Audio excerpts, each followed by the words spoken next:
Hop hop hop, c'est Raphaël. Petit message qui me tient à cœur avant que l'épisode ne commence. On voulait vous remercier car vous êtes de plus en plus nombreuses et nombreux à écouter les gens du coin. Ça nous fait vraiment plaisir. Pour nous aider à remonter sur les plateformes de streaming, ça serait super sympa de votre part de noter le podcast ou d'en parler autour de vous, si le cœur vous en dit, bien évidemment. Allez, je vous laisse, bon épisode. Parce que la plupart des gens, déjà, ils ont perdu toute notion de comment la nourriture arrive dans leurs assiettes et ils ne se rendent pas du tout compte du travail que c'est d'être paysan.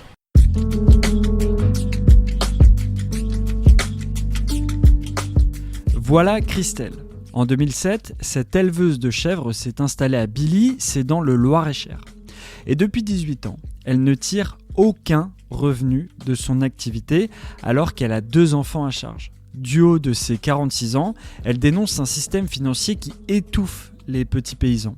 Dans ce nouvel épisode du podcast Les gens du coin, on a rencontré cette passionnée qui se bat encore et encore pour tenter de changer son destin. Waouh. Eh oui.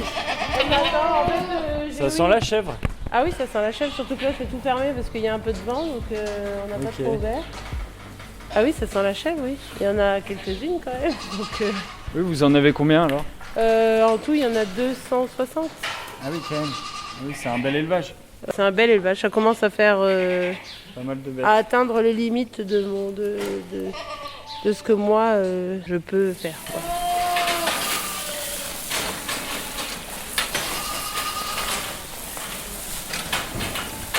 Donc là maintenant ça fait 18 ans que vous avez cette production. Vous m'avez dit que vous avez du mal à tirer un revenu de votre activité. Pourquoi à votre avis ? Et combien vous gagnez par mois ? Je gagne tout simplement rien au bout de 18 ans. Je vis avec le RSA en fait au bout de 18 ans. C'est ça qui est incroyable. D'autant que mes fromages sont bons et que ça se vend bien. On en manque de fromage, bon, quoi. Ça sent très bon. Le fromage. Comment expliquer ça ? Le métier d'agriculteur, c'est quand même l'un des métiers les plus dévalorisés, en tout cas en France, par les consommateurs et par les politiques. Parce que la plupart des gens, déjà, ils ont perdu toute notion de comment la nourriture arrive dans leurs assiettes.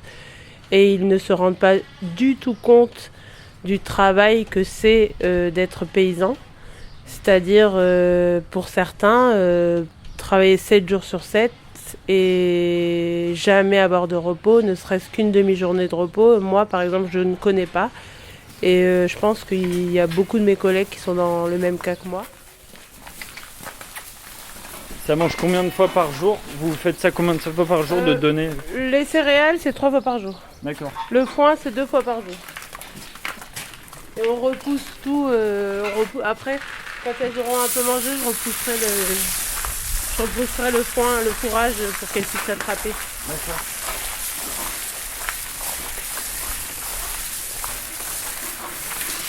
Oui, ils ont l'air assez détendus quand même. Hein. Les chèvres ? Ouais, ça. Ah bah oui, elles sont détendues, elles, plus que moi. Hein. On leur apporte à manger, elles dorment, elles se reposent. Ouais, elles sont nourries, logées, blanchies quoi. Voilà. Et puis vous voyez, elles sont calmes, hein, elles sont. Ouais. Elles ont leurs heures de sieste, elles ont leurs heures de repas.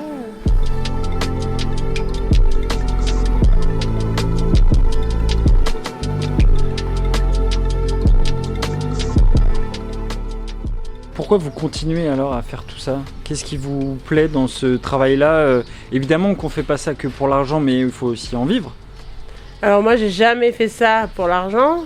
J'aimerais juste pour que ma ferme puisse fonctionner correctement et voilà, pouvoir faire vivre mes enfants et moi vivre et que mes animaux soient bien nourris. Qu'est-ce qui fait que je continue ? Parce que ça fait 18 ans que je donne tout. Mon énergie, mon argent, tout pour mon métier que j'aime passionnément et parce que ça fait 18 ans que je crois à mon projet, je sais que ça fonctionne et je ne sais pas comment l'expliquer, c'est au plus profond de moi et puis je suis pas du genre à lâcher prise, je suis quelqu'un de fort donc je lâche pas prise facilement et peut-être que c'est un défaut, je sais pas, mais en tout cas, j'aimerais souffler le jour où ça tournera bien, et je sais que ça peut tourner bien, donc c'est pour ça que je lâche pas l'affaire, quoi. Même au bout de 18 ans. Même au bout de 18 ans, et même alors que je suis vraiment épuisée, quoi, je continue, et je continuerai jusqu'au bout de ce qui m'est possible de faire.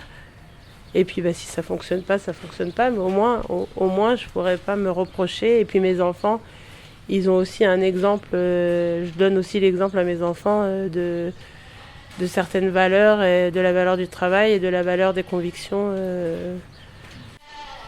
Est-ce que vous pouvez nous dire un peu là, c'est quoi une journée type pour vous, donc à quelle heure vous vous levez et qu'est-ce que vous faites dans la journée Alors moi je me lève, on va dire, entre 5h30 et 6h.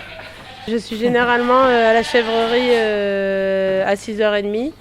Quand il y a les mises bas, j'y suis plus tôt parce qu'il y a toujours des chevreaux à faire téter, des chèvres à aider à mettre bas.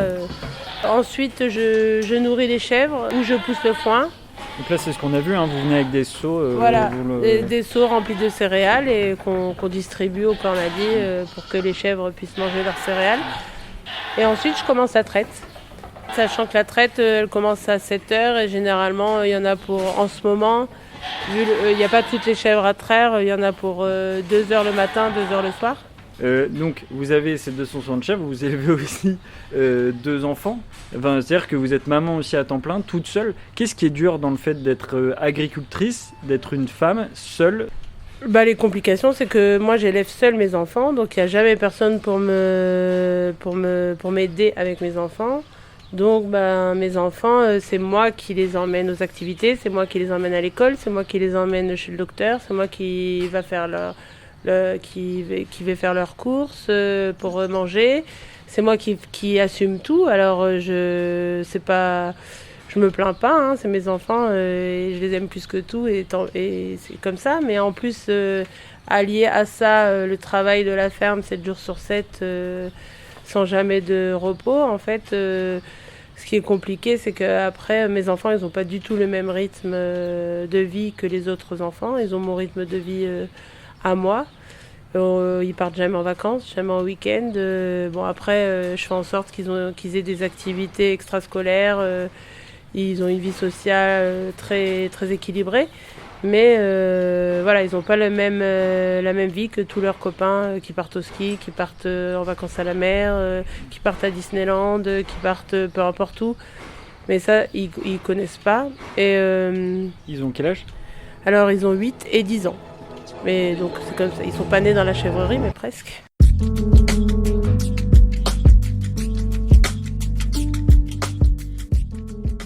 Autour du monde paysan, il y a quand même beaucoup de structures qui vivent très bien grâce aux paysans, qui ne vivent pas eux-mêmes de leur métier, mais qui s'engraissent sur notre dos, quoi, tout simplement. Je parle des banques, je parle des marchands d'aliments, je parle de la MSA. Je parle de tous ces organismes qui gravitent autour du monde agricole et qui sont créés à la base pour aider les paysans, par des paysans, qui ont été créés à la base par des paysans, mais qui maintenant ne fonctionnent plus que comme des appareils financiers. J'ai un huissier qui est venu pour saisir les meubles chez moi, parce que je dois des sous à la MSA, ce que je ne nie pas, hein. Je dois des sous à la MSA et je dis pas que je leur en dois pas, sauf que je leur explique ma situation, ils connaissent ma situation, ils avaient jamais mis les pieds en 18 ans, il n'y a personne de la MSA qui a jamais mis les pieds ici pour voir comment je travaille, pour voir ma ferme, c'est quand même incroyable. Clairement, pour moi, on veut plus de petits paysans, on veut plus de petits artisans, pas que les paysans, hein, les boulangers, les petits artisans, tout. Les politiques, pour moi, ils prennent aucune... Il n'y a aucune considération pour ce que les paysans y font.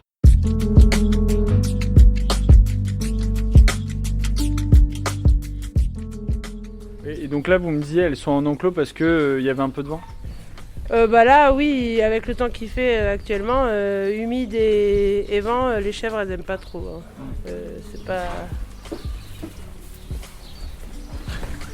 C'est très câlin aussi. Bah ouais, c'est dingue. Je savais pas. En fait, comme elles sont manipulées 2 fois par jour, Oui, elles ont l'habitude. du coup c'est beaucoup moins sauvage qu'une brebis par exemple, une brebis à viande qu'on va pas toucher quoi. Là à la traite on les touche quand même, donc elles ont l'habitude. forcément elles ont l'habitude de Vous êtes paysanne, qu'est-ce qu'il faudrait faire pour améliorer la condition de vie des paysans ? C'est quoi quelques mesures là comme ça qui pour vous, ou en tout cas en termes de prise de conscience, qui pourraient faire amener à évoluer votre condition ? Du coup il faut être en burn-out pour pouvoir bénéficier de l'aide au répit quoi. C'est pas parce que en fait je suis forte et que je suis une bosseuse que j'ai pas le droit de me reposer aussi quoi. Et tout ça en fait faudrait beaucoup plus d'humanité dans toutes ces structures, beaucoup plus de bienveillance. Faudrait qu'on arrête de nous prendre pour des machines quoi, et surtout qu'on arrête de trouver ça normal qu'un paysan il travaille aussi dur en faisant des produits de qualité, parce que moi je fais du produit de qualité. On gagne pas notre vie et encore même avec ça on nous envoie des huissiers alors qu'on travaille 7 jours, enfin qu'on donne tout. C'est pas comme si je restais à rien faire, à me reposer sur mes lauriers, c'est pas le cas.